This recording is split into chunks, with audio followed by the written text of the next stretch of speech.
Hi everyone, my name's Andy, I'm from Valiant Space, and we're on a journey to land payloads on the moon and return them back to Earth. Humanity has come a really long way since we first stepped foot on the moon, and to me, one of the most exciting things to happen since then was the first private lunar landing attempt. Now, after $100 million and over 8 long, hard years, I watched live as a startup sent this small spacecraft all the way out to the moon, ultimately leading to this final target landing site, which also happens to be the crash site.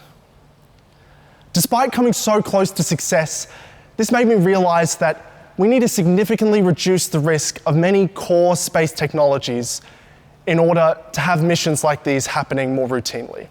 And at Valiant, we're starting our journey by focusing on one of these core technologies, and that is in-space propulsion.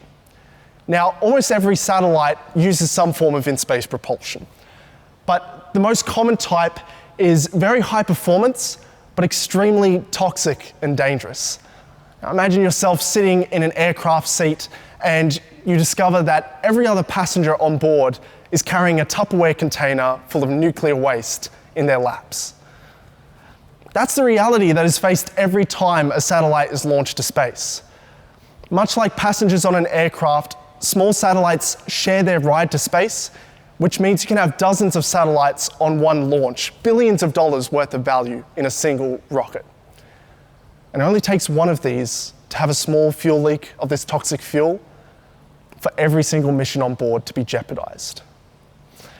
We don't want this to happen. So at Valiant, we're building non-toxic, low-cost, and high-performance in-space thrusters for small to medium satellites. And we've already begun.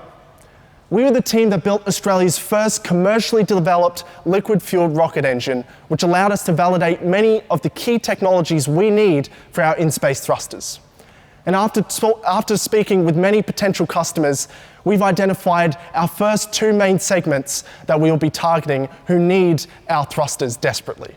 And they are the small satellite constellation market and the defense satellite market.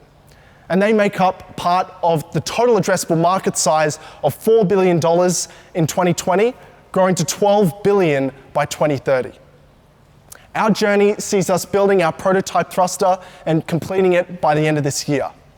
Now, most space manufacturers, they build their new components, but they have a very challenging time trying to take them to space for the first time to validate that they work. Well, at Valiant, we've already agreed with Black Sky Aerospace to launch our thrusters into space by the middle of next year. Having our thrusters in space significantly reduces the risk to our customers, which means that following this, we'll be ready for shipment as early as the end of next year. And that's just phase 1.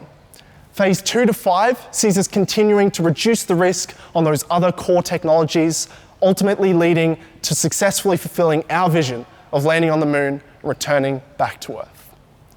And this is the team. Myself, Michael, and Brian, we are the founders, and we are all engineers, all pilots, and are all passionate about aerospace. And we previously founded UQ Space, which we led to win the Australian University's rocketry competition. Our advisors include Andrew Barton, who used to work for the European Space Agency and the Google Lunar X Prize, and Jason Held, who is the founder and CEO of Sabre Astronautics, Australia's longest running and most successful space startup.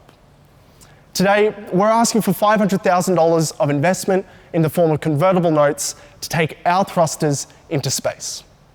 So, if you or anyone you know wants to find more information before we close this funding round, please get in contact with me and I'm happy to provide a more detailed overview of our company.